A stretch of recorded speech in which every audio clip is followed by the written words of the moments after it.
Yes, it looks like it's recording. Hooray. Great. So first of all, let me thank you for this thrilling opportunity. I totally loved your book, and this is such a rewarding conversation for me, and I hope it will be for you as well. Thank you. Thank you for doing it. Well, this is your debut novel. How much of this heals is gold? And rarely have I seen a debut taking the world by storm with such rave reviews and such a list of important accolades. Were you prepared for this kind of exposure? No, I mean, to be honest, it still feels a little bit surreal, in part because, my book came out in April 2020 in the US right after California lockdown. So Yes. in the more than a year since, all these things have happened, but they sort of happened in the digital world, right? Like, I got to be on this late night talk show, but we filmed it when I was sitting on my couch, and I still haven't walked into a bookstore and seen my book. So it just kind of feels imaginary to some extent. It's a funny feeling. Well, talking about that, one would say that 2020 may have been the worst year to come up with a book, especially an author's first. How was it for you? Um, the thing is, in some ways, my anxiety about having a first book come out in the world may have been lessened because I had anxiety about so many other things. Like I remember, at the beginning, I suppose I should have been worried about sales, but I was actually even more worried about the existence of, independent bookstores. I was like, will the bookstores survive? Because as important, I think, as the first year of a book's life feels, in reality, when I think back, on all the books that have really moved me or reached me, I've read them 20, 35, 50 years after they were written. And I think that's one of the important things about writing a book, is that it lives a really, really long life beyond your life. So I was much more consumed with anxiety about, whether people would live, whether independent bookstores would exist, etc. Yes, on the other hand, looking at the bright side, if we can find such a bright side, there's been this time when people stayed home more and subsequently read more, hopefully. Hopefully, though, I've also had a few cases where I've talked to readers, or I suppose potential readers, where they kind of feel, I think, apologetic, like, oh, I haven't finished it yet, or I'm really excited to get to it. I'm like, oh no, nobody should be apologizing for not being productive in this year. It's like, if the only thing your brain could handle in a time of global crisis was, right, watching reruns of the Great British Bake Off, do that. Like, again, the books will be here in 10 years, they'll be here in 50 years. It's not, right, it's not a competition to read everything as soon as it comes out and to read as much as possible. I think this past year I've been really, really cautious of applying what is frankly a very capitalist mindset toward literature, right? That's not how it is. It's not a race of like how many we sell, how fast, and how much we read, and like how many words are entering our mind. This is a little bit tangential, but I'm sort of thinking about, in recent years, there's been all this sort of drama surrounding these apps that promise to like take a piece of writing and like condense it so that you can like get the gist of a whole book in 30 minutes. Right. And I'm just like, why? That's not the point of literature. That's really a refreshing perspective. Well, like I told you, I must confess that I have loved your book, but then again, I guess you've already heard that hundreds and hundreds of times. So I'm going to reverse the question. Do you love your book? That's such a tricky question. I love it, and I'm proud of it, and I think I love it in a very different way than I did when I was writing it, right? It's been really refreshing to see it through the eyes of readers. And something that I've been asked a lot is, who I wrote this book for.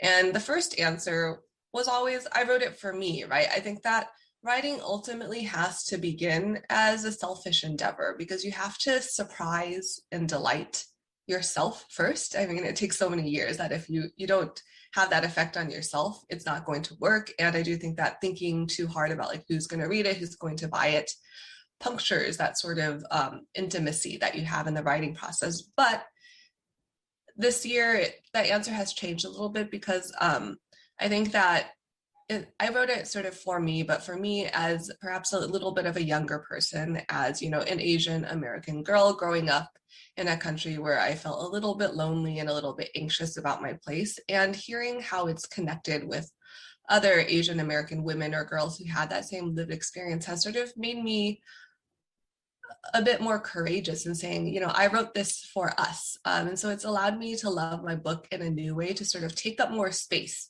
more boldly, to say, like, I wrote this for us. I wrote this to enter and break the American canon of the Western. I have a different relationship with the book now.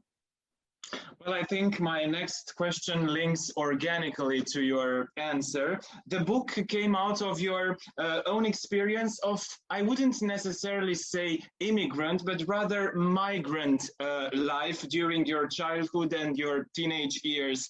Apart changing homes and being constantly on the road, what do you recall as being the dominant feeling back then? Yeah, it was really this feeling of do I belong and where do I belong? You know, on the deepest level, being a family of Chinese immigrants, you know, you can't take race out of the question. It isn't so much that I set out to write a book about racism, so much as that is so deeply intertwined with my personal experience and with the experience of so many people that you can't just decide to, you know, put it in or take it out of a narrative in that way. But on a, you know, on a more universal level, I think that anyone who's moved around a lot as a kid, anyone who's felt marginalized in any way, right? I was talking to a friend who's white, but her family was of like a lower social class. And so she actually had many similar experiences of just feeling out of sorts, not quite fitting in and sort of at the very young age you are in childhood, as the characters in my novel are, of often taking that feeling and turning it on yourself, right? You start to wonder, like, is it something I've done? Not, oh, maybe we actually just live in a problematic society which expects everyone to adhere to these the same normalized standards. Well, you were born in Beijing, but you self-define yourself as equally American. Now, this cultural and spiritual binomial is also one of the spines of your book, a Western haunted by Chinese motives, where one can find implausible tiger paws traces. Do you yourself feel at a crossroads of cultures and roots inside yourself? Did more so when I was younger. As you said, I was born in Beijing, and I actually did not become an American citizen until I was 16, when my mother, you know, was eligible to, and then I was therefore naturalized through her. I think I felt that sort of tug of war more strongly at a young age, but now, I mean, I've lived for most of my life in America, and I'm American, and this is an American book. More specifically, right, it is a Chinese American or an Asian American book, but those are American experiences. There's, at this point in time, I think there's nothing more American than the story of being an immigrant and trying to figure out how you reckon your experiences and sort of some of the culture that you've had filtered through your parents with your daily life. That, I mean, to be an American, at least, you know, as I've experienced it, like living in San Francisco, is to walk around and hear Vietnamese spoken casually, is to hear Spanish spoken casually in the streets, and to, you know, awkwardly use my high school Spanish to order in a taqueria, and to, you know, eavesdrop on Mandarin and Cantonese speakers. That is a quintessential American experience. Now, I quote from one of your interviews. You say, fiction is a wonderful sandbox to explore extremes that we don't find in our lives. Now, what kind of life that you don't normally live has the novel allowed you to inhabit? That's a very good question. I think that this life of I think a deeper connection actually to the natural landscape is one that is really interesting. So, you know, I would say that the landscape of the American West is as much a character in this novel as any other. And it's, you know, I've taken it to sort of like exaggerated extremes where the buffalo are enormous, where tigers exist, where, you know, storms come in and destroy entire towns, which I haven't seen myself, thankfully. And I think what's really funny about that is people often expect then that I am like, a rugged hiker or camper or whatever. And I'm not. I'm actually very scared of the natural world. But I think about this sort of Kantian notion of beauty being something that vibrates between the poles of awe being something that vibrates between the poles of beauty and fear, right? Because it's something so immense that you kind of can't quite hold it in your mind. And that's what the natural landscape is to me, particularly in a place like California, where I think it's impossible to walk around without some knowledge of how much damage humans have done to it, how much it's been changed by the imprint of human hands, right? Every single year that I was working on this book, wildfires have broken out in California. There's been drought. And I think that one of the extremes this book allowed me to explore was the extremity of having sort of your nose pressed up against that change instead of being able to sort of sit back, as we often do today the privileged of us in our urban environments, and sort of be protected from some of the enormous climate devastation. The book is bold and speaks of realities that are common ground today, but were almost tabooish as 1.5 century ago.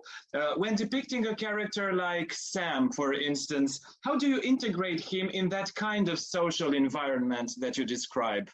Yeah, that's a great question. So I suppose I'll just like clarify first by saying that Sam is somebody who is assigned. I wasn't going to give too many spoilers. It's okay. It's only spoilers. Yeah. It's only spoiling like 15 pages. But Sam is somebody who today would probably be considered, transgender or non-binary or gender fluid.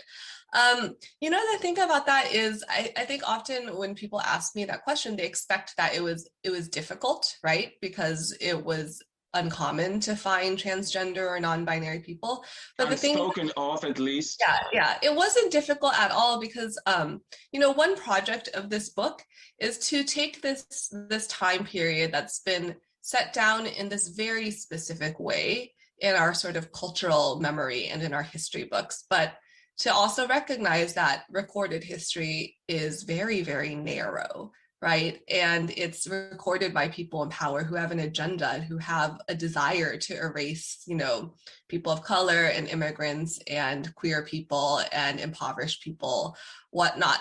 So the thing about that is, transgender and queer people have been around since the dawn of human time. And indeed, before, in many sort of pre-colonial cultures, there were much more fluid traditional ways of seeing gender, right?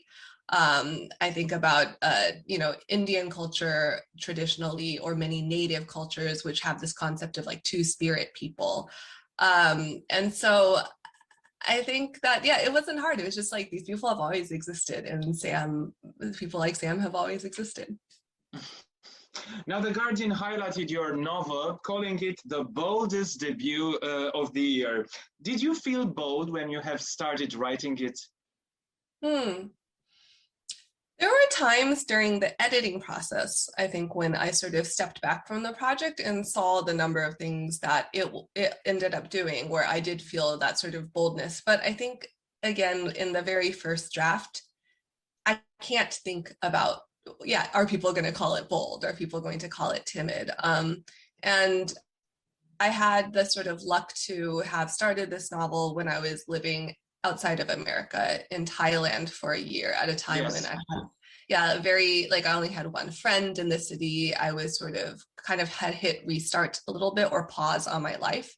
And so it was a context in which I sort of had fewer voices in my head and in my life than I might otherwise have. And so, the project came to me. I just woke up one day and had this image of this landscape and these two characters in my head. And I just wrote sort of without thinking about it, without doing anything except pursuing just like the pleasure and the excitement of writing into something I didn't yet know the end of. Whose validation did you need when writing the book? That very first draft, no one but my own. I finished the first draft rather quickly, and I did not show it to anybody for another at least 6 months Whoa. after I finished it. I think for me, what's really, really important for a nascent project is that you need to acknowledge as a writer that first drafts are ugly, first drafts are bad, they're full of plot holes, they're full of confusions. And I think you do a disservice to your book if you show it to someone when it's still, to sort of clunkily borrow the metaphor of a baby, when you show it to someone before it's like able to stand on its own, right? It'd be like, I guess I'm going to just pursue this terrible metaphor, but like it'd be the equivalent, right, of like taking an overly early stage novel and being like, hey, look, what do you think of this novel? But someone thinks it's like, and it's an infant, right? It can't do anything. It can just like cry and shit. But somebody might think it's supposed to be 2 years old. Like, well, it doesn't walk yet, right? And this, like, its knees look weird and its head is still soft, and you're like, those early opinions aren't actually getting at the heart of your project. They're just sort of inviting doubt and criticism way, way, way too early. You have to wait until you have taken the time to make sure that your novel, even if it's not perfect, is at least walking, is at least its sort of coherent self before you invite another set of eyes in. So yeah. Yeah, I'm totally with you in this metaphor. Totally. Okay, good, because it was very confusing. Now, in my opinion, the book is also a deconstruction of the American dream. Was it some sort of an intellectual response to the tearing of many American dreams during the Trump years? So I actually finished my first draft in 2015, in like the summer or spring of 2015, before Trump was elected into office. So it wasn't a direct response to his administration. And indeed, looking back now on it having come out in 2020, this year of huge spikes in anti-Asian hate crimes in the US and in other places, it felt a little bit creepy. It felt like I had kind of predicted this. And I remember in 2015, when I finished this book, I had this moment of like crisis, like, oh, the fact that there is sort of naked violence against the family in this book, is that going to be read as like, in the Obama years, is it going to be read as like too grotesque, too dramatic, unrealistic?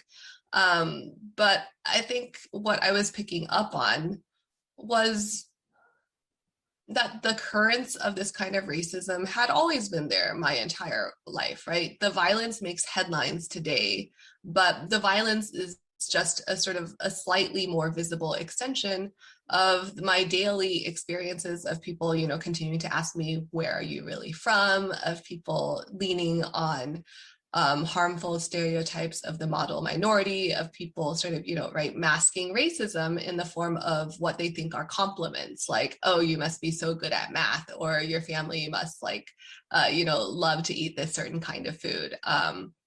So I think so yes, in a way, it's a response to all of that, because all of that has been there my entire life. All of that has been there for decades and centuries. What would you say is the biggest misconception when addressing the immigration matter? In the book or in? No, in general, yeah.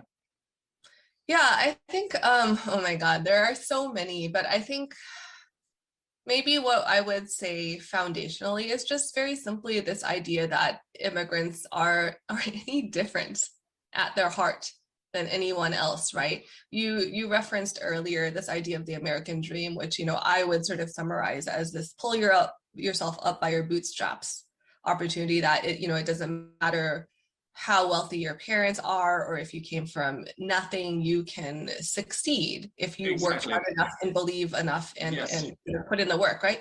That American dream applies to no one more perfectly than it does immigrants, right? Immigrants are people who, as in my parents' case, were fleeing a place where their opportunities were restricted. They were looking for freedom of choice, for freedom of expression.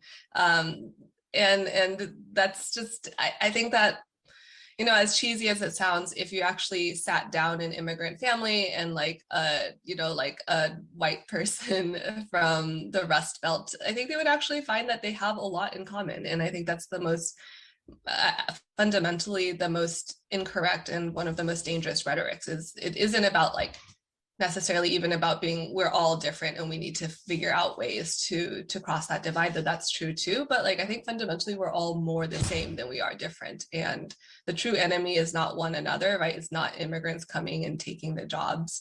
It's the fact that we have billionaires and capitalists sitting at the top of the pile who would rather pay everyone less. They don't care actually what your race is at the end of the day. They just care about sort of like sucking as much money out of this and resources out of the system as possible. And those are the actual enemies. Well, judging what seems unknown or unusual to us seems so easy, even today, despite decades of efforts to broaden our horizons and leave prejudice behind. Do you think that these pandemic years will erupt into more accentuated, more extreme attitudes? I don't know. I actually will just say that I haven't really thought beyond the pandemic time, so I don't really have an answer to you. I do think we are in this sort of crucible of great change, right? The fact that so much of our social order has been ripped up, the fact that I think so many people are seeing today that the systems that we thought were working for us are truly, truly broken. I think we will see a lot of change. I have no ability to predict in which direction that will go, but I'm slightly hopeful, I suppose. The book also sprang out of your grief over losing your father when you were 22. Can fiction help one make peace with this kind of loss? I think it's dangerous to think about the act of writing itself as a cathartic act. And in fact, I have one of my friends, the essayist Kira Madden, wrote a really beautiful essay called Against Catharsis, right? Writing fiction is not journaling. That said, I do think that for the reader of fiction, not the writer, there can be reading fiction about experiences like yours can help you, because I think one of the powers of a fictional narrative, right, is the ability to see the world through someone else's eyes, and then after that coming back to your life and sort of kind of having those glasses on of a different perspective and sort of being able to frame aspects of your own life through that other person's eyes for a little bit. And so in that way, I think it can be useful. So it's like, I don't think that my writing about a dead parent helped me necessarily in my own grief, but certainly when I was grieving, reading, right, like Joan Didion's a memoir about losing her husband, that helped me. Or reading, obviously I can't, clearly can't think of them all on the spot, but right, yes, reading totally. Other people's writing about these kinds of losses and the fact that they were different than mine was actually very useful. From a whole array of reactions to your novel, which one do you remember as particularly striking or emotionally intense? I'll give you a sort of fun one. Okay. Fun is welcome. Fun and striking. So recently an Asian American woman reached out to me and said that after reading my book and listening to the musician Mitski's album called Cowboys, when she hears the word cowboy these days, the first thing she thinks of is an Asian girl. And that's just amazing to me, because again, part of my entire project of this book is to shove my way into the canon, to break open the canon where you think of the American West, you think of expansion, you think of cowboys, and you always think of this like swaggering Clint Eastwood style white man who's just like yes. taking things over. And the fact that that's already changed that in one person's head is just, it's incredible to me. Now, a more predictable question, perhaps. What character or part of the book do you especially relate to? I think that I would say out of all, there's a little bit of myself in all the characters, but probably Lucy is the one yes. who I relate to, or rather, going back to that idea of my writing the book for maybe a younger version of myself, that the younger version of myself would relate to, right? One of the things that sort of really troubles Lucy throughout the novel is this fantasy of assimilation into whiteness, right? She is sort of the classic, the model minority of the book, the classic good girl. She really thinks that if she keeps her head down and does all the things right, that can fully protect her from this broken, abusive system that is just racist at every turn. And one of the tragedies of her arc through the book is that, as often happens, I think, with Asian Americans in America, you turn that toxicity on yourself, right? It harms your own self-image. It's like deeply, deeply painful to walk around and have this vision of yourself, internalized vision of yourself as lesser, as always trying to be somebody different. Up to the age of 18, you have changed like 10 homes, I think. Now, home is really where the heart is.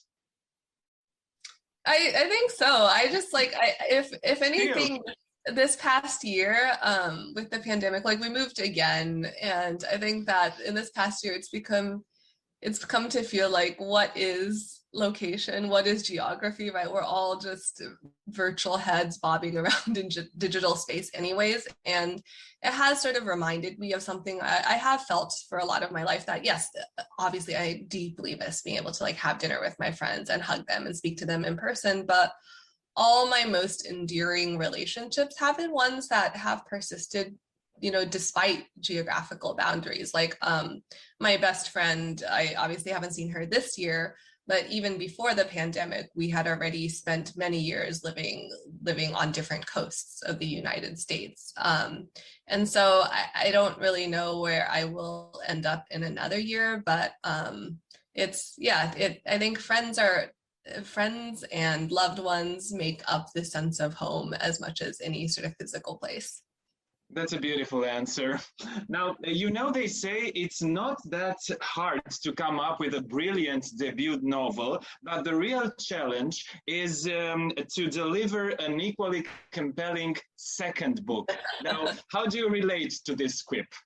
Do they say that? I'm glad I'd never heard that before. I think that it's harder to get other people out of your head. Again, like, I don't think this novel was possible for me without that sort of, even if imagine, sort of like veil around myself when I was living in a place where I was very isolated. But yeah, I mean, I don't really know what to say. It does feel like every time you start a new writing project, you're sort of learning to write all over again. And I have the feeling that it will never be the same way again. I did finish another book, and it is the complete opposite of this book. And I think for me, that's the only way to proceed, is to try to, again, always surprise yourself and find something that's like new and weird and challenging to do the next time. Great. Now, thank you so much. It's been really, really a wonderful experience talking to you, as was reading the book. Thank you once again. Thank you so much. This was really fun. Okay, bye. Take care. Bye.